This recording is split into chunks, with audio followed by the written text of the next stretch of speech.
Sinfonia Cultural apresenta podcast Ler com Rai. Olá, hoje no oferecimento de Crônicas do Coração Enterrado, disponível na Amazon e Wiclap, impresso e digital, apresento-lhe mais um Contos do Além. Meu nome é João, tenho 38 anos e trabalhava como coveiro em um cemitério pequeno na cidade de Guararema. A vida não está fácil, sabe? Estou atolado em dívidas, com contas vencendo e o dinheiro que entra não é suficiente para pagar tudo. Todo dia é uma luta para manter a cabeça fora d'água. Em casa, as coisas também são apertadas. Moro com minha esposa, Ana, em uma casinha que precisa de muitos reparos. No serviço, passo meus dias entre túmulos e cerimônias de despedida, sempre pensando em como fazer para melhorar nossa situação. É um trabalho solitário e muitas vezes triste, mas alguém tem que fazer. Um dia, conversando com Ana, tive uma ideia que poderia nos ajudar a ganhar um dinheiro extra. Era um plano um pouco diferente, mas estávamos dispostos a tentar qualquer coisa para sair das dívidas. Expliquei para Ana minha ideia. Ela ficaria na entrada do cemitério com uma caixa grande de papelão, pedindo para as pessoas que vinham prestar homenagens que deixassem lá as roupas e objetos pessoais dos falecidos que elas não queriam mais. Sabe como é, amor? Muitas vezes as famílias não têm onde colocar essas coisas ou simplesmente querem se livrar delas para não ter que lidar com a dor, disse a ela. Ana ficou um pouco receosa no começo, não achava bom pegar coisas de mortos, mas concordou em tentar. No dia seguinte, ela se arrumou, colocou um sorriso no rosto e foi comigo para o cemitério.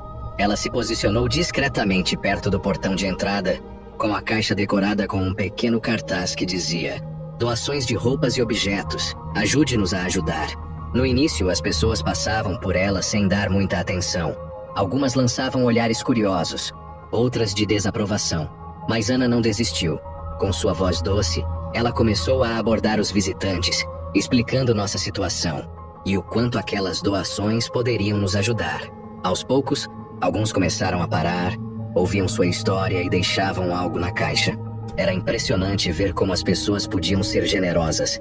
Recebemos de tudo: ternos bem conservados, vestidos, camisas, sapatos quase novos, cachecóis, chapéus e até algumas joias simples. Cada item tinha sua própria história, e cada doação nos trazia uma esperança renovada. Com o passar dos dias, a caixa de Ana ficou cheia, e trouxemos tudo para casa. Transformamos nossa garagem em um pequeno brechó. Limpei cada peça de roupa, enquanto Ana cuidava de organizar e etiquetar tudo. Ela tinha um talento especial para isso, fazendo com que cada item parecesse quase novo e desejável. Logo, a notícia do nosso brechó caseiro começou a se espalhar. Vizinhos, amigos e até desconhecidos começaram a vir à nossa casa para comprar algo. Cada venda que fazíamos era uma pequena vitória, um passo para sair do buraco das dívidas. Nosso pequeno negócio começou a crescer mais do que esperávamos. Não só estávamos vendendo as roupas, mas Ana começou a fazer pequenos reparos e ajustes nas peças, o que aumentava o valor delas. Eu nunca imaginei que roupas usadas poderiam nos trazer tanta alegria e, mais importante, uma saída para nossos problemas financeiros. Graças à ideia inusitada e à persistência de Ana, o que começou como um gesto de desespero se transformou em um empreendimento promissor.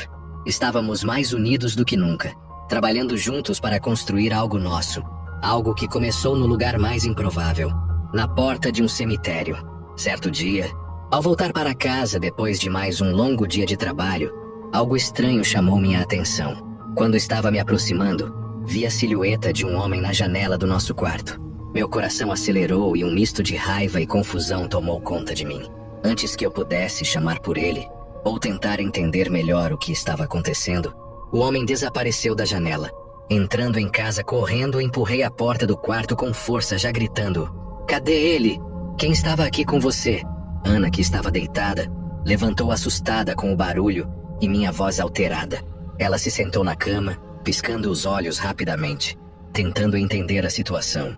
"Não tinha ninguém aqui, João. Eu estava dormindo", ela disse com a voz trêmula e um olhar de puro susto. Mas eu não estava convencido. A imagem do homem na janela não saía da minha cabeça, e minha mente fervilhava com 1000 pensamentos. Como você pode dormir tão profundamente que não vê um homem na nossa janela?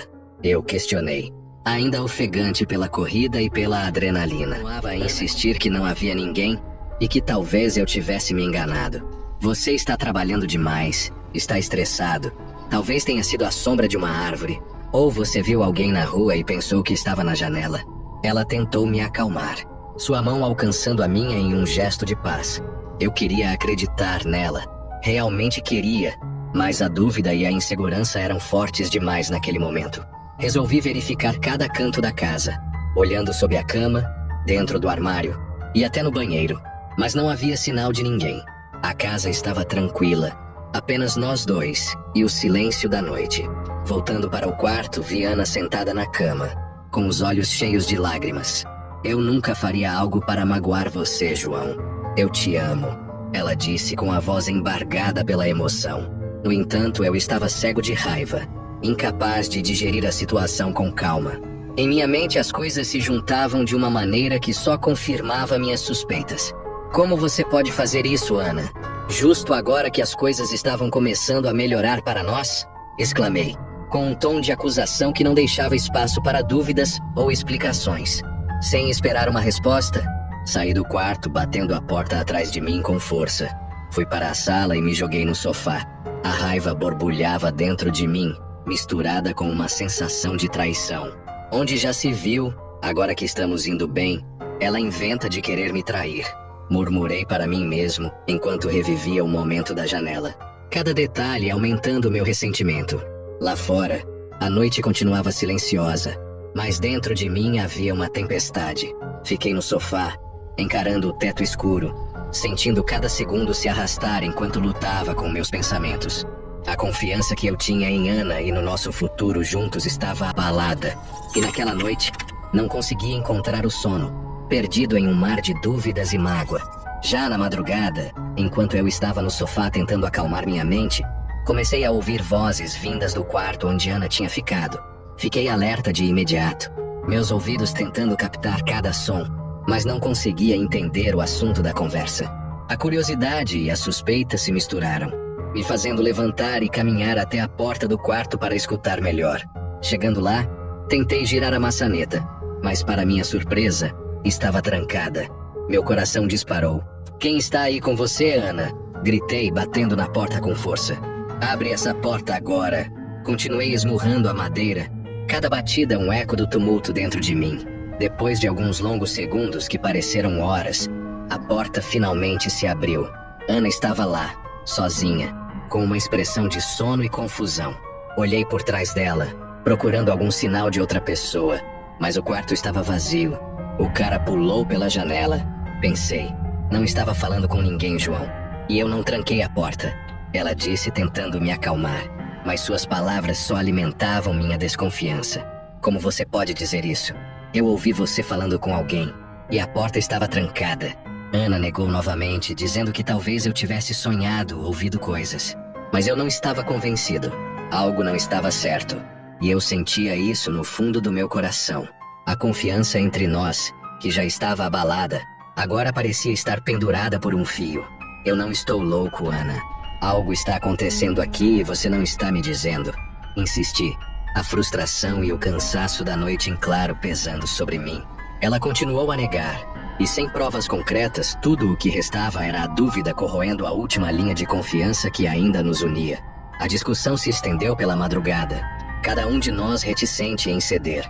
Eventualmente, exaustos e sem resoluções, voltamos a nos separar. Eu para o sofá e ela para o quarto. Dessa vez deixei a porta aberta. O silêncio daquela noite foi pesado, carregado de perguntas sem respostas e de um amor que começava a mostrar rachaduras profundas. Mesmo contra minha vontade, ao amanhecer, tive que ir trabalhar. A inquietação tomou conta de mim durante todo o turno no cemitério. A imagem de Ana possivelmente em casa com outro homem me atormentava, cada pensamento mais torturante que o outro. Não conseguia me concentrar no trabalho. A pá que eu usava para cavar as sepulturas parecia pesar uma tonelada em minhas mãos trêmulas. Movido por um impulso súbito de desespero e raiva, Decidi que não podia mais suportar a tortura da incerteza. Sem avisar a ninguém, larguei as ferramentas, me dirigi aos fundos do cemitério e pulei o muro, garantindo que ninguém me visse. Meu coração batia acelerado enquanto eu corria em direção à nossa casa, cada passo alimentado pela urgência de descobrir a verdade. Queria pegar os 2 pombinhos em flagrante. Chegando à esquina de casa, mantive-me escondido, observando. Poucos minutos depois, vi Ana chegando do mercado, carregando uma sacola de compras. Ela parecia normal, despreocupada, o que só aumentava minha angústia e confusão. Ela entrou em casa e eu me aproximei cautelosamente. Foi então que, mais uma vez, avistei uma figura masculina na janela. Meu sangue ferveu. Não pensei 2 vezes. Entrei correndo na casa. Tudo estava silencioso e ouvi o barulho do chuveiro no banheiro. Corri até o nosso quarto e vi uma camisa de homem jogada em cima da cama. A raiva e o ciúme me cegaram completamente. Fui até o banheiro e bati forte na porta.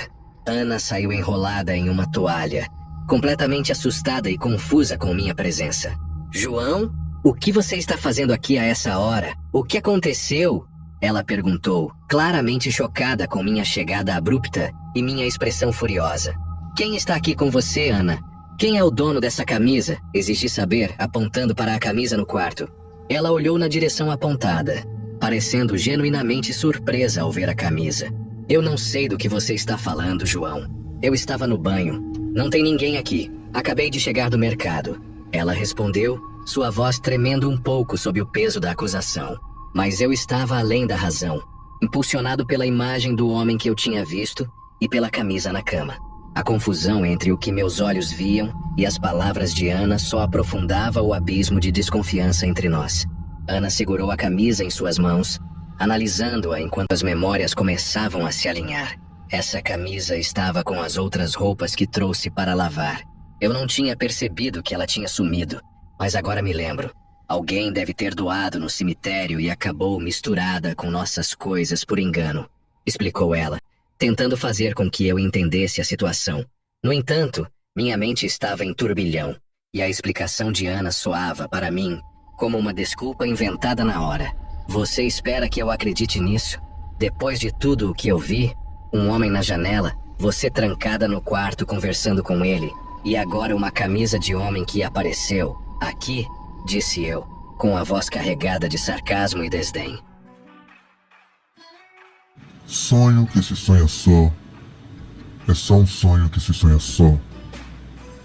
Mas sonho que se sonha junto é realidade. Mendigo de Sonhos, lançamento Sinfonia Cultural, estão impresso na Amazon e no Eclap. Ana ficou visivelmente frustrada e magoada com minha insistência e falta de confiança. Não posso acreditar que você continua pensando isso de mim, João. Eu estou tentando explicar, mas você só quer ver o que a sua desconfiança permite. Ela rebateu, com lágrimas começando a formar nos seus olhos. A discussão se intensificou, com acusações e palavras duras sendo trocadas. A tensão entre nós cresceu até que Ana, exausta e sentindo-se injustiçada, tomou uma decisão drástica. Ela começou a juntar suas coisas, enchendo uma mala com roupas e itens pessoais. Eu não posso mais viver assim, João. Não com essa desconfiança constante. Está acabando comigo, ela disse, sua voz embargada pela emoção e pela decisão de partir. Ela pegou a mala e se dirigiu à porta, olhando para trás uma última vez. Eu nunca te traí, mas não posso ficar onde não sou confiada ou amada como deveria ser. Está acabado, declarou Ana, antes de sair e fechar a porta atrás de si. Fiquei ali, parado, ouvindo o eco de seus passos se afastarem. A casa, que antes estava cheia de vida, agora parecia incrivelmente vazia e silenciosa. A realidade do que tinha acontecido e das minhas ações começou a pesar sobre mim. A desconfiança tinha corroído não apenas a paz da nossa casa, mas também o amor que tínhamos. Restava agora apenas o arrependimento e a dolorosa tarefa de lidar com as consequências das minhas próprias inseguranças. Desorientado e ainda tomado pela tristeza, corri de volta para o cemitério. Pulei o muro mais uma vez, na esperança de retornar ao trabalho sem que ninguém percebesse minha ausência. No entanto, a sorte não estava ao meu lado. O diretor do cemitério, que por acaso havia decidido fazer uma ronda naquele momento, me viu escalando o muro de volta para dentro. Ele se aproximou rapidamente, com uma expressão de desaprovação que eu já conhecia bem. João, onde você estava? Notei sua falta. Ele perguntou, sua voz firme e decepcionada. Tentei inventar uma desculpa, algo sobre uma emergência pessoal, mas as palavras se embolavam em minha boca. O diretor sacudiu a cabeça, interrompendo minha tentativa fraca de explicação. Não importa. Sair do trabalho sem avisar e ainda por cima pular o muro como um adolescente. Isso é inaceitável. Péssimo exemplo para os outros funcionários. Você sabe as regras, João. Estou desapontado que você escolheu agir dessa forma, ele disse. E então veio a sentença final. Você não trabalha mais aqui. O impacto dessas palavras foi como uma porrada na boca do estômago. Em questão de horas, minha vida havia virado de cabeça para baixo. Primeiro, minha relação com Ana. Agora isso. Caminhei para fora do cemitério, o peso do desemprego somando-se ao fardo emocional que já carregava. O caminho para casa nunca pareceu tão longo. Cada passo era acompanhado pelo eco das palavras do diretor e de Ana, ressoando em minha mente. Está acabado, ela havia dito. E agora essas palavras se aplicavam a mais partes da minha vida do que eu podia suportar.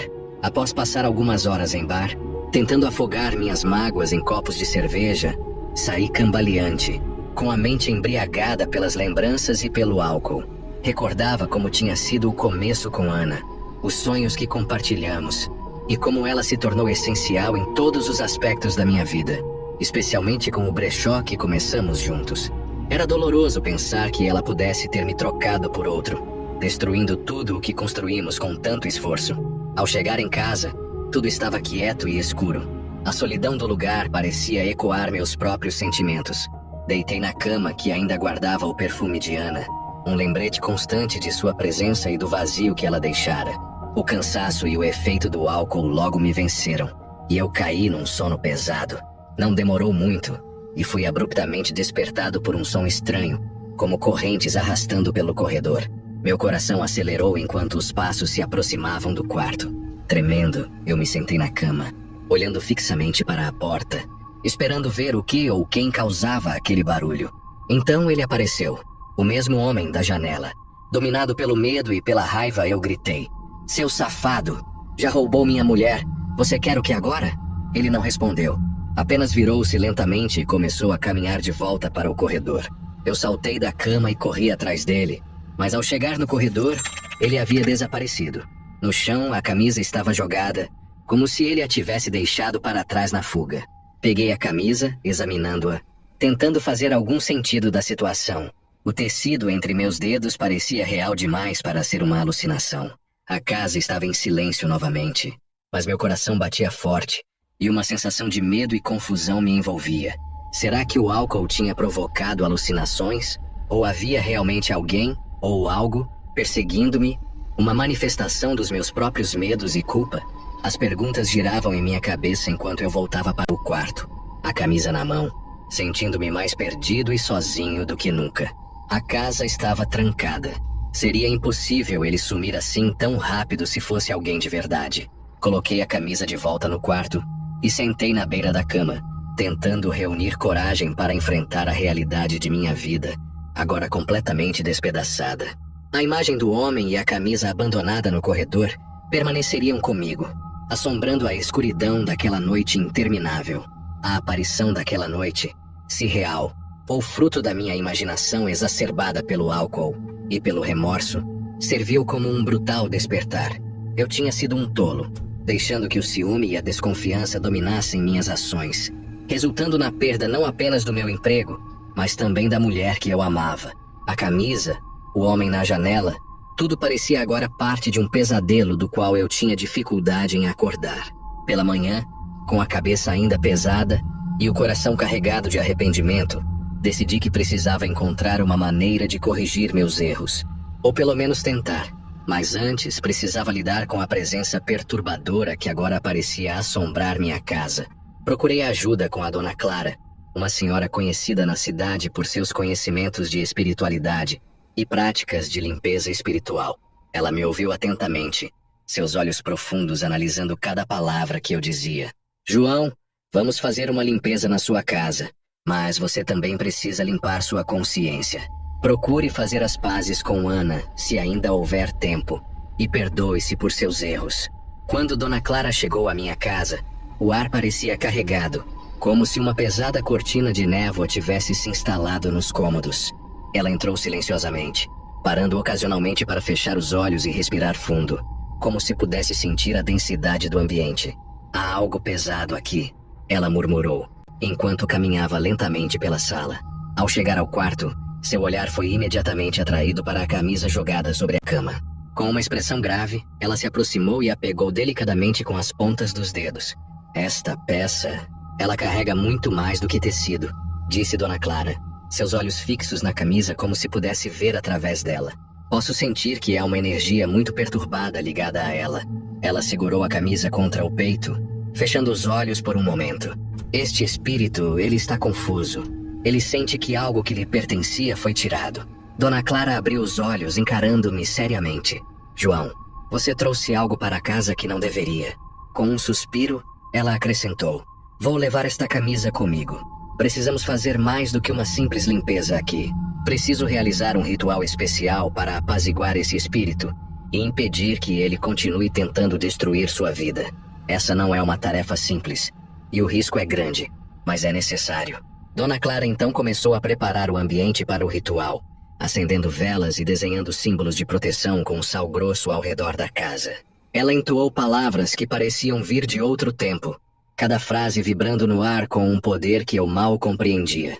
Este espírito não descansará até que sinta que a justiça foi feita, segundo sua própria visão distorcida.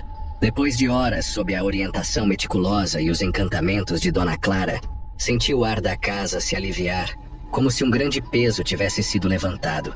Ela terminou o ritual com um último sussurro poderoso, e então, exausta, mas tranquila, declarou que o espírito estava sentado na cadeira que estava do lado da cama, que ela não falou nada para eu não me assustar, mas que ele já havia se acalmado e ido embora. Pelo menos por enquanto. Você deve ser mais cuidadoso, João. As coisas que trazemos para nossas casas carregam energias. Nem todas elas são benignas. Ela avisou antes de partir, levando a camisa consigo, prometendo destruí-la em um lugar seguro, longe de qualquer um que pudesse ser prejudicado por ela novamente.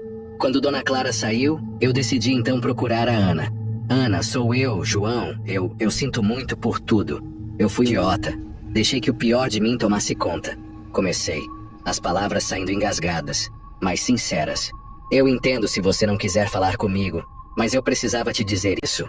Tinha algo estranho acontecendo em casa, mas hoje eu entendo que estava errado. Ana ouviu em silêncio, e depois de uma pausa que pareceu eterna, ela finalmente falou. João, eu também estou machucada e confusa. Não sei se podemos voltar ao que éramos antes, mas agradeço por sua honestidade. Talvez com o tempo, possamos pelo menos nos entender melhor.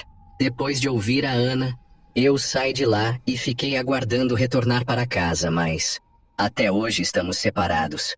Ela nunca mais voltou.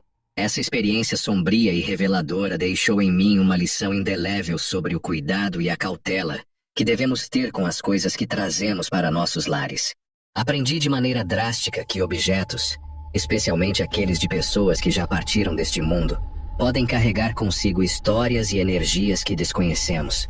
A camisa que trouxemos para casa, um item aparentemente inocente, era na verdade um elo com um espírito atormentado, trazendo consigo uma carga de sofrimento e raiva que eu jamais poderia ter imaginado. A dor e o caos que se seguiram foram um testemunho do poder que esses objetos podem ter e do cuidado que precisamos ter ao lidar com eles. A intervenção de Dona Clara, com seu conhecimento e sua sabedoria espiritual, foi crucial para resolver a situação, mas o custo emocional e as perdas que sofri foram profundas. A separação de Ana, a perda do meu emprego e a perturbação em minha casa me mostraram o quão importante é respeitar a memória e a posse dos que já se foram. O remorso por minhas ações precipitadas com Ana, impulsionadas pelo ciúme e pela desconfiança, somado ao terror de enfrentar um espírito que buscava justiça, reformulou minha percepção de mundo. Prometi a mim mesmo ser mais consciente e respeitoso, tanto nas relações pessoais quanto nas escolhas que faço em relação aos objetos que decido trazer para dentro de minha casa. Assim, enquanto tento reconstruir minha vida e reparar os danos causados por minhas ações, mantenho a lição sempre presente. Nunca subestimar o poder dos objetos que carregam consigo a essência de suas antigas vidas. E mais importante, sempre agir com amor e confiança. Valores que negligenciei e que custaram caro não apenas para mim, mas também para as pessoas que amo.